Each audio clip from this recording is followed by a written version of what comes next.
is your captain. Welcome to Flying Solo.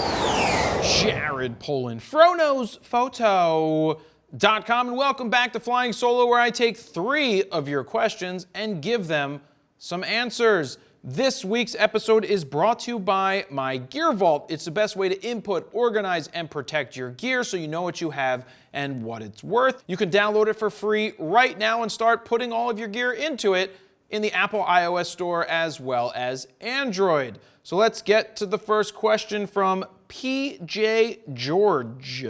My question has to do with a business that a friend and I are working on. We both have separate personal photography brands, but have recently started branding a wedding photography business together. Instead of creating a separate website, we have added a tab to our personal pages for it. Is this a bad idea? Do you think that it will help or hurt our chances of getting work? Now, what I will say about being in partnerships shooting weddings is you now have to do twice as many weddings as you would have had to have done yourself in order to make the same amount of money. Because if you're splitting every wedding right down the middle, you're going to have to do a heck of a lot more weddings to make a lot of money, or to make enough money to sustain both of you.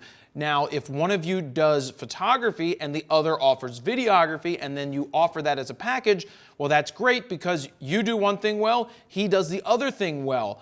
This is a tough situation because of the fact that you need to make more money.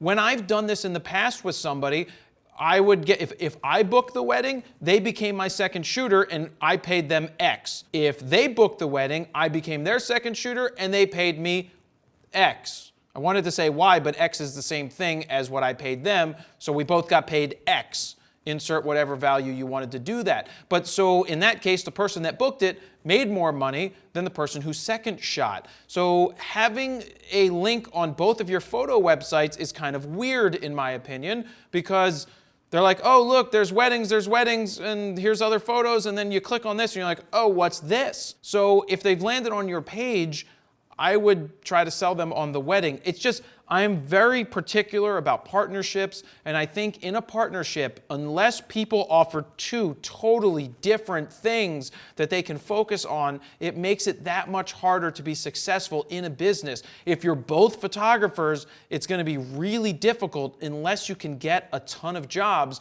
to make it worthwhile to allow you to make enough money. I'd love to hear what you guys think about this one. Chime in down below, because maybe you've been in a partnership that has worked, or maybe you've been in one that hasn't, and I'd love to hear your thoughts. Moving on, Joe Keslick.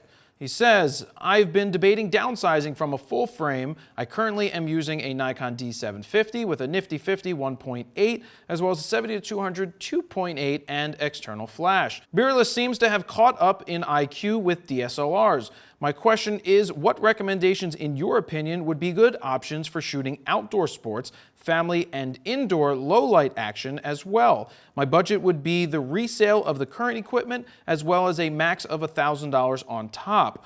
Open to all options from full frame 4/3 to APS size C. Now this is interesting. You have a D750. It's a full frame body. You have a 70-200 2.8. Seems to be a great option. You already have a nice little setup and you're thinking about getting rid of it and starting over with something else. Now, based off of what you like to shoot, talking about shooting indoor low light action, right there, the D750 is going to be better than most of the other options that you go with that have smaller sensors. You want the fuller frame sensor for shooting in lower light situations. It's just better. You're going to get cleaner images at higher ISOs than what you're going to get with the other cameras.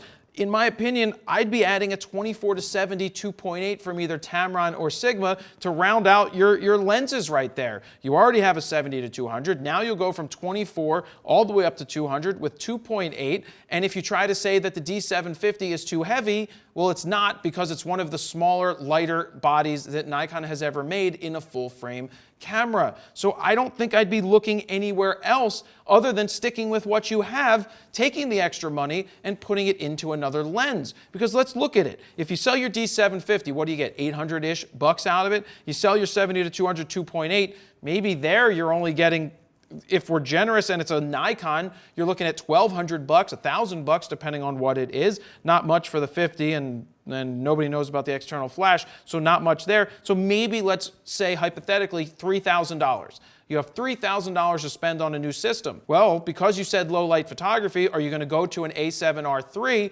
because that's going to give you good images, but that's over $3,000 just for the body. So I think you're looking in the wrong situation. There's no reason to jump ship just to jump ship. You have what you need. Spend the money on the glass.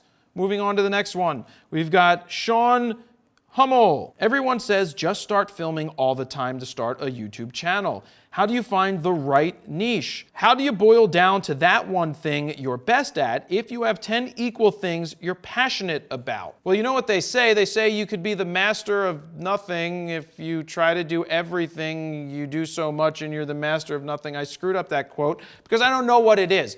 Basically, be really good at what you're good at. And if you say that you're really good at 10 different things and you don't master any of them, then you suck.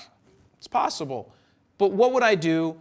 I would hammer home the niche that you really are passionate about. Pick the one that you think has the best option or possibility for growing and try it. Now, you don't need to stick to just one, but don't be like, I'm a sewer and a knitter, and then I'm a metal band player and expect that people are going to resonate with your channel who love knitting, who love metal something or other, and music, metal music, because maybe it's metalworking and knitting go hand in hand. I don't know if they do, they don't. But 10 things, you could be great at, you could be okay at 10 things, but if you're not the best at one of those things, there's a problem. Pick the one thing that you're most passionate about, that you think will do the best, and try it. Then try another one.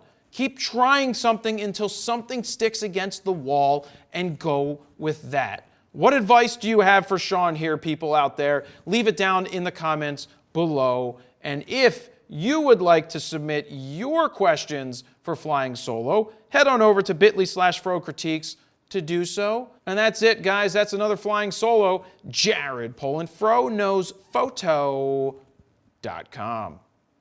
See ya. To check out another Flying Solo, go ahead and click on the screen on the left. To see another cool Fro Knows Photo video, go ahead and click on the right.